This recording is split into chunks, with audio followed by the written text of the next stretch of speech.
5 WNI, 3 diantaranya wartawan, diculik Israel saat berusaha menembus blokade Gaza dengan kapal-kapal aktivis dunia.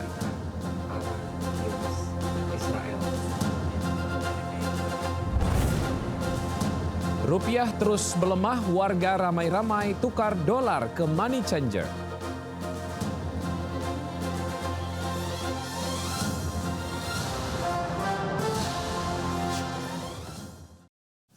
Halo pemirsa, selamat siang. Saya Wiki Adrian. Inilah seputar iNews Siang. Pasukan Zionis Israel mencegat armada bantuan kemanusiaan Global Sumut Flotilla yang berlayar menuju Gaza.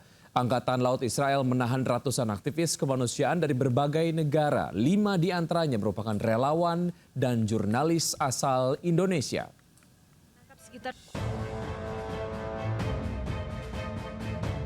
Pasukan Israel mencegat kapal-kapal bantuan kemanusiaan Global Sumut Flotilla yang tengah berlayar di perairan Siprus sekitar 200 mil menuju Gaza, Palestina. Pasukan Zionis Israel menangkap sekitar 100 aktivis dan memindahkan mereka ke kapal militer Israel yang berfungsi sebagai penjara apung. Para aktivis selanjutnya dibawa menuju pelabuhan Asdod. Menurut Kementerian Luar Negeri Israel, pihaknya telah memperingatkan para aktivis sekitar 1 jam sebelum naik ke kapal agar aktivis segera berbalik. Sementara itu, dari ratusan aktivis kemanusiaan yang mencoba menembus Gaza, 5 diantaranya merupakan warga negara Indonesia, yaitu Bambang Nuroyono, jurnalis yang berada di kapal Bolaris. Sementara itu, Andre Prasetyo, Taudi Badai, Heru Rahendro merupakan jurnalis yang berada di kapal Osgurluk. Aktivis kemanusiaan Andi Angga yang berada di kapal Joseph juga ikut diculik. Jika Anda menemukan video ini, mohon disampaikan kepada pemerintah Republik Indonesia bahwa saya saat ini dalam penculikan tentara Zionis Israel. Kementerian Luar Negeri RI mengecam penangkapan aktivis kemanusiaan Global Sumut Flotilla. Kemenlu terus melakukan komunikasi untuk memantau kondisi 5 WNI yang kini ditahan pasukan Zionis Israel. Pemirsa, nilai tukar rupiah terus-menerus mencetak rekor terburuk sepanjang masa. Kemarin bahkan menembus 17.668 per dolar Amerika. DPR RI memanggil Bank Indonesia untuk meminta penjelasan.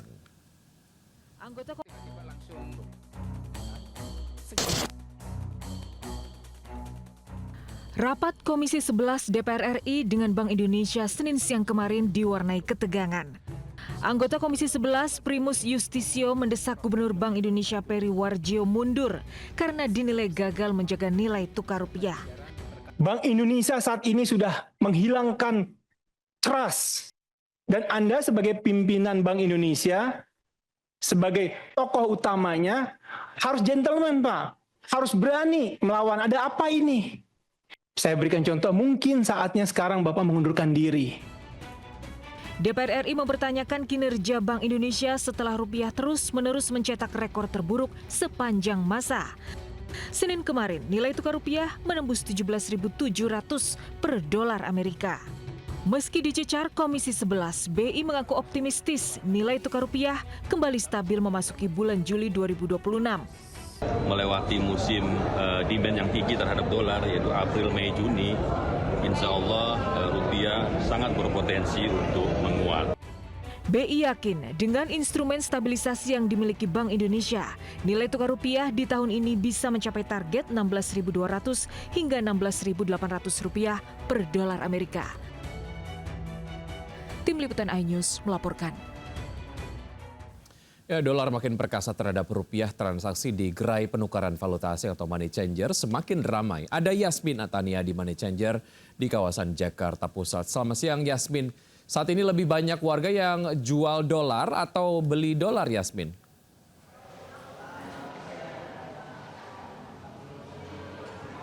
Ya, selamat siang Wiki dan juga pemirsa. Berdasarkan pemantauan kami untuk saat ini lebih banyak masyarakat yang hendak menjual dolarnya kepada pihak money changer untuk ditukarkan dalam bentuk rupiah. Pasalnya seiring melemahnya nilai tukar rupiah terhadap dolar Amerika Serikat, money changer ini kini dipadati oleh warga yang hendak melakukan penukaran ataupun transaksi penukaran begitu. Berdasarkan informasi yang kami terima untuk hari ini 19 Mei 2026 untuk kurs beli dolar Amerika Serikat berada di angka Rp17.720 per 1 dolar. Artinya bagi masyarakat yang hendak menjual dolar yang dimilikinya akan dihargai di angka tersebut. Sementara untuk kurs jual maksud kami atau harga yang harus dibayar oleh masyarakat yang hendak membeli dolar saat ini berada di angka Rp17.770 per dolarnya. Berdasarkan informasi yang kami terima dari pihak money changer, ini sudah sekitar 1 minggu terakhir aktivitas transaksi penukaran di sini terpantau meningkat. Banyak yang masyarakat yang menukarkan dolar yang dimilikinya ke rupiah begitu ya, namun juga ada masyarakat yang datang untuk membeli dolar untuk berbagai kebutuhan seperti untuk bisnis ekspor impor, kemudian pendidikan dan juga untuk kebutuhan pergi ke luar negeri. Perlu diketahui juga Wiki dan juga pemirsa, dari pemerintah juga disebut telah menggelontorkan dana sekitar 2 triliun rupiah per harinya untuk ke pasar obligasi. Langkah ini dilakukan untuk tetap menjaga kepercayaan investor terhadap pasar keuangan Indonesia sekaligus menahan tekanan agar nilai tukar rupiah terhadap dolar tidak semakin melemah. Wiki. Baik, Yasmin, terima kasih atas informasi yang Anda sudah sampaikan. Selamat bertugas kembali. Ya, pemirsa, harga sejumlah bahan makanan naik jelang Idul Adha, tapi para ibu tidak habis akal untuk menyiasatinya. Uang belanja terpaksa harus dipas-pasin demi tetap bisa belanja. Lalu bagaimana caranya? Berikut adalah laporan Amrina Rida. Halo pemirsa, selamat pagi. Nah, kali ini saya lagi ada di Pasar Palmerah. Saya mau nyari pembeli gitu ya. Hari ini beli apa aja in this economy dan dapat apa aja. Nah, kita cari ini kebetulan di samping kiri saya. Nih pemirsa sedang aja kayaknya ibu-ibu begitu ya, warga-wargi Palmerah yang sudah belanja banyak banget. Kita langsung samperin. Selamat pagi, Ibu. Oke, Ibu minta waktunya sebentar ya, Bu. Ya, Bu, kenalan dulu. Nama saya Rida. Ibu namanya siapa, Bu, kalau boleh tahu? Ibu Yanti. Ibu Yanti. Iya. Oke. Nah, ini kita liatin juru kamera kami, liatin dulu belanjanya. Ini tempe, Bu. Tempe Wah, ya. banyak banget. Tempe. Ini tempe. Ini Oke. ada brokoli, percapcaya nih, buat capcay-capcay itu. Buat Brokoli, capcay, wortel, buncis ya, ya, Bu, buncis ya. Ini Ya. Ibu beli tempe sebanyak ini nih, ada 5 nih. Ini dapat harga berapa, Bu?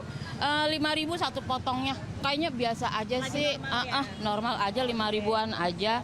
Ini saya lihat ada cabai nih yang biasanya Ini mahal. mahal nih, Berapa, Bu? tapi ini aku beli 5.000 doang. Oke, ada bawang. bawang. Boleh liatin ke kamera satu, Bu? Kayak gini aja nih, 10.000 apa berapa ya ini? Ya 10.000. Oke, ini kalau kita lihat gitu ya, harga-harga bahan-bahan kadang tuh naik. Ini juga nanti menjelang Idul Adha naik. Nah, kalau Ibu biasanya ngakalinya gimana sih? Misalnya beli kayak gini, Bu, Oh gitu. ngakalinya Ya kita biasanya belinya 2-3 hari sebelumnya. Kalau bumbu-bumbu stok, ya 2-3 hari sebelumnya kita beli. Kalau ada kulkas ya taruh di kulkas gitu ya. Kacang panjang, kita kan biasa bikin sayur kacang panjang, tahu apa segala 2 hari sebelumnya. Ya biasanya kayak gitu aja sih, kita mensiasatinnya udah gitu aja. Nah pemirsa, ini dia ternyata belanjaan dari warga-wargi Palmerah ya, Bu. Iya. Ya. Hari ini dari Palmerah, saya Amrina Rida dengan juru kamera Ahmad Putra dan juga Ibu siapa, Bu? Bu Yanti. Bu Yanti. Sampai jumpa. Dadah. Ya, pemirsa, sementara itu sepekan jelang Idul Adha 1447 Hijriah, penjualan hewan kurban di Jakarta kian marak. Ada banyak varian harga hewan kurban yang bisa Anda pilih. Berikut adalah laporan Bagus Prasetya dan juru kamera Zulkarnain. Baik pemirsa, menjelang Hari Raya Idul Adha yang akan bertepatan pada seminggu lagi, yang akan dirayakan seluruh umat Islam dan juga Indonesia. Dan saat ini ciri khas dari Hari Raya Idul Adha adalah hewan kurban. Nah, saat ini saya berada di kawasan hewan kurban di daerah Tanah Abang, Jakarta Pusat, di mana salah satu pedagang di sini mengaku hewan kurban yang dijual hari ini di tahun ini sangat meningkat. Saya akan mencoba mewawancarai salah satu pedagang. Halo, selamat pagi Bapak. Pagi Pak. Dengan Bapak siapa ini? Bapak Herianto, biasa dipanggil Pele gitu kan. Om Pele, saya mau nanya ini, omset tahun ini penjualan hewan kurban itu seperti apa? Insya Allah meningkat karena antusias orang untuk ibadah sunnah kurban itu tidak melihat kondisi, dia niat udah dari dulu, dari awal mau kurban. Dari harga dari 17,5 sampai 60 juta. Jenis sapinya ada limosin, pegon, PE. Apakah sudah divaksin atau apa gitu? Sebelum sapi ini berangkat, hewan ini berangkat ke Jakarta, itu Dinas Kesehatan Jawa Tengah, khususnya Kabupaten Boyolali, itu udah periksa dan divaksin untuk memastikan hewan itu sehat. Terima kasih waktunya Bang Herianto. Oke, Pak. Baik pemirsa, itulah salah satu pengakuan pedagang. Memang untuk tahun ini omset mereka naik dan juga barang hewan yang mereka ambil dari daerah Boyolali dan juga sudah divaksin, tentunya sudah sehat begitu untuk dibeli para pembeli. Dari Jakarta, Bagus Prasetya, Zulkarnain, iNews melaporkan. Kita beralih ke informasi lain, pemirsa. Warga panik saat api melalap tempat jual beli barang bekas di tengah kawasan padat penduduk Pasar Baru, Jakarta Pusat dini hari tadi. Sementara kebakaran hebat kemarin melalap sebuah pabrik plastik perkakas rumah tangga di Cengkareng, Jakarta Barat hingga menyebabkan 2 orang terluka. Sampai sini udah selesai, ini nggak kerja. Kobaran api cepat besar dan melalap bangunan berlantai 2 yang dijadikan tempat jual beli barang bekas di kawasan Pasar Baru, Sawah Besar, Jakarta Pusat dini hari tadi. Banyaknya bahan mudah terbakar membuat warga panik dan berupaya memadamkan menggunakan alat seadanya. Tak lama petugas damkar Jakarta Pusat tiba di lokasi dan berusaha melokalisir api. Diduga api pertama kali muncul dari ruangan lantai dasar lalu merambat ke lantai atas. 6 unit mobil damkar serta puluhan personil dikerahkan ke lokasi dan api bisa dipadamkan 1 jam kemudian. Kebakaran juga terjadi di Jalan Semut Kapuk Poglar, Cengkareng, Jakarta Barat dan melalap pabrik plastik perkakas rumah tangga. Api dan asap hitam nampak membumbung tinggi hingga membuat karyawan dan warga panik. Menurut salah satu karyawati, api terlihat saat ia masuk shift kedua dan api seketika membesar dari lantai 2. Diduga asal api akibat adanya korsleting listrik. Petugas damkar tiba di lokasi dengan mengerahkan 26 unit mobil dan 100 personil. Sementara hingga dini hari tadi, api juga masih berkobar dan 2 petugas dilaporkan terluka. Untuk memadamkan api, damkar harus menggunakan 2.000 liter cairan sabun untuk menjinakkan api. Dari Jakarta, tim liputan melaporkan. Terima kasih Anda masih bergabung bersama kami. Pemirsa, cuaca ekstrim masih terus melanda sejumlah titik di Jabodetabek. Kemarin hujan deras mengguyur kawasan Cibinong, Kabupaten Bogor hingga menyebabkan banjir. Hujan yang mengguyur saat jam pulang kerja juga menyebabkan ribuan penumpang KRL tertahan di stasiun Citayam. Hujan deras yang mengguyur sejak sore hari menyebabkan jalan raya di depan SDN 01 Karadenan Gaperi, Kabupaten Bogor terendam banjir. Bahkan sejumlah pengendara motor terpaksa mendorong kendaraannya karena mengalami mogok. Genangan air juga terjadi di kawasan Mayor Oking, Cibinong. Banjir sedalam 30 cm membuat pengendara yang melintas harus ekstra hati-hati menghindari lubang di jalan yang tertutup air. Minimnya penerang jalan juga menyebabkan sejumlah pemotor harus menurunkan laju kendaraannya, khawatir menerjang lubang yang membahayakan. Sementara akibat buruknya sistem drainase, menyebabkan jalan di kawasan pertokoan di Komplek Gaperi tergenang hingga setinggi lutut orang dewasa. Akibat ketinggian air yang tak kunjung surut, menyebabkan air masuk ke dalam ruko sehingga karyawan berusaha mencegah air masuk. Banjir juga menggenangi permukiman warga di kawasan Cikaret Harapan Jaya Cibinong. Rumah warga yang lebih rendah dari jalan pun terendam hingga sedalam 20 cm. Selain akibat diguyur hujan deras, banjir juga dipicu luapan air dari Kali Cikaret hingga masuk ke permukiman. Hujan deras yang mengguyur berbarengan dengan jam pulang kerja juga menyebabkan ribuan penumpang terjebak di stasiun Citayam. Ribuan penumpang pun harus rela kembali berdesakan lagi karena terjebak tak bisa keluar dari stasiun. Cuaca ekstrim yang melanda ini diduga dampak dari pergantian cuaca dari penghujan ke kemarau. Tim Liputan iNews melaporkan. Sementara itu banjir juga melanda kawasan permukiman Bukit Sawangan Indah, Depok, Jawa Barat sejak subuh tadi. Ratusan rumah warga yang ada di dalam komplek nampak terendam air sedalam 70 cm. Banjir terjadi usai sore kemarin hujan mengguyur sebagian kawasan Depok dan Kabupaten Bogor. Banjir disebabkan luapan kali hingga tanggul tak sanggup menahan air hingga meluber masuk permukiman. Lokasi perumahan yang rendah menyebabkan perumahan ini menjadi langganan banjir dan hingga kini belum ada perhatian dan penanggulangan dari pemerintah daerah.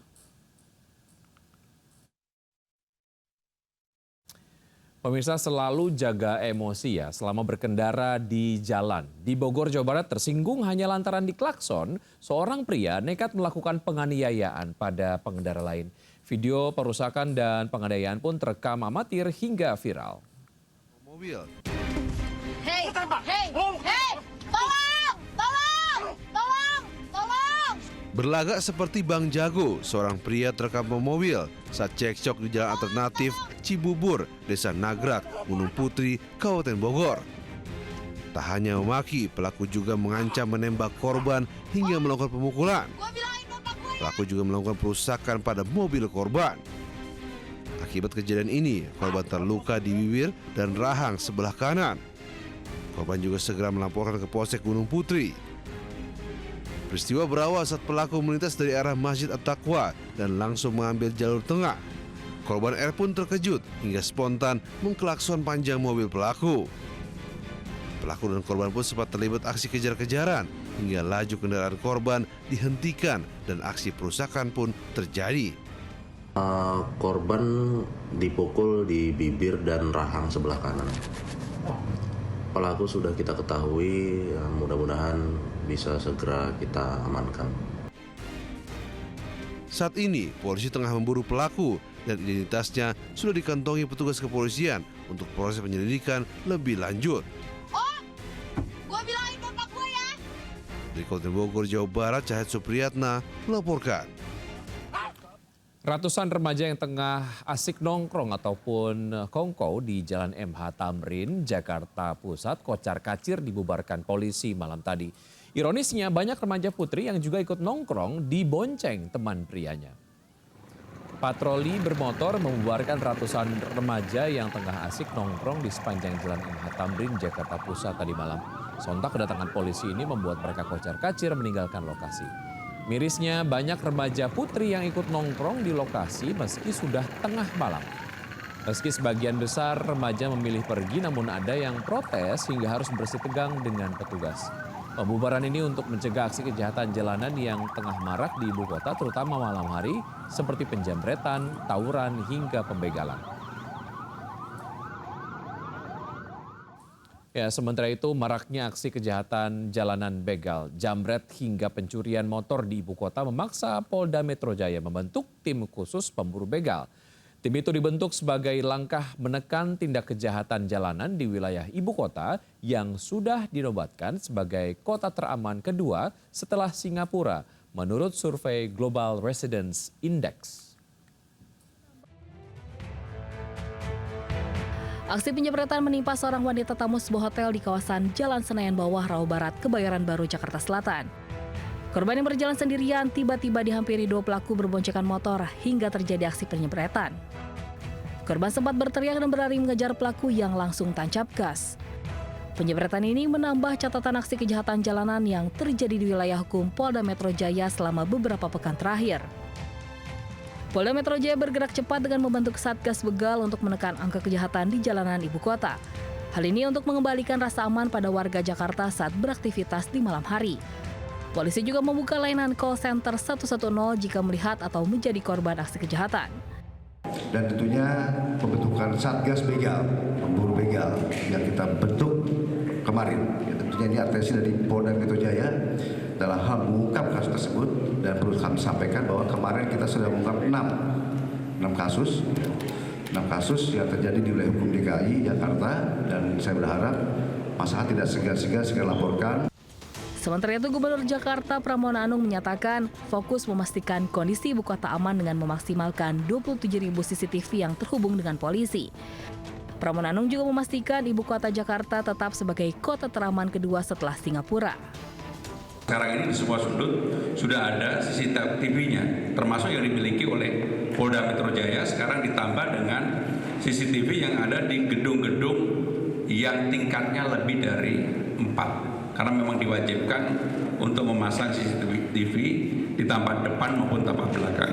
Sehingga itulah yang akan kita integrasikan secara bersama-sama. Selain memaksimalkan CCTV yang sudah ada, Pemprov DKI Jakarta dan Polda Metro Jaya juga akan meningkatkan pengawasan di sejumlah titik rawan kriminalitas. Dari Jakarta, tim Liputan iNews melaporkan. Kami akhiri jumpa kita siang hari ini. Saya Wiki Adrian bersama tim yang bertugas undur diri. Tetap semangat dan sampai jumpa.